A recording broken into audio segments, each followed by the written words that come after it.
இப்போ நம்ம எல்லாருமே ஒரு நாள் இறந்து போறோம், அது கன்ஃபார்ம். நம்ம இறந்து போனப்போ நம்மளோட பேர் வச்சு கூட கூப்பிட மாட்டாங்க. பாடி எப்ப வரும், பாடியை கீழே இறக்கி வைங்க, பாடியை புதைச்சிட்டீங்களா, ஸோ நம்ம பேரே பாத்தீங்கன்னா அந்த இடத்துல மறந்துடுவாங்க. அப்படிப்பட்ட ஆளுங்களை நம்ம இம்ப்ரெஸ் பண்ணி என்ன பண்ண போறோம்? இவரு உனக்கு டான்ஸே ஆட வரலன்னு கூட வச்சுக்கோ, உனக்கு டான்ஸ் ஆடணும்னு தோணுச்சுன்னா ஆடிடு. சிரிப்பு கண்ட்ரோல் முடியும்னா வயிறு வலிக்கிறதோ சிரி. உன் ஹெல்த் நல்லா பாத்துக்கணும், நான் ஃபிட்டா இருக்கணும்னா போய் ஃபிட்டா இரு, உனக்கு பிடிச்சதை சாப்பிடு. இங்க செத்து போறதுன்றது ஒரு பெரிய லாஸ் எல்லாம் கிடையாதுங்க, அது கண்டிப்பா வரும். இங்க இருக்கிறதுல ஒரு பெரிய லாஸ் என்ன தெரியுமா? நீ உயிரோடு இருக்கும் போதே செத்த மாதிரி இருக்கிறது.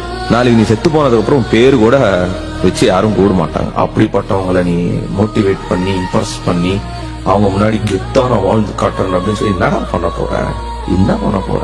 பிறப்பது ஒரு முறைதான், மனிதா நினைத்ததை நடத்திடடா.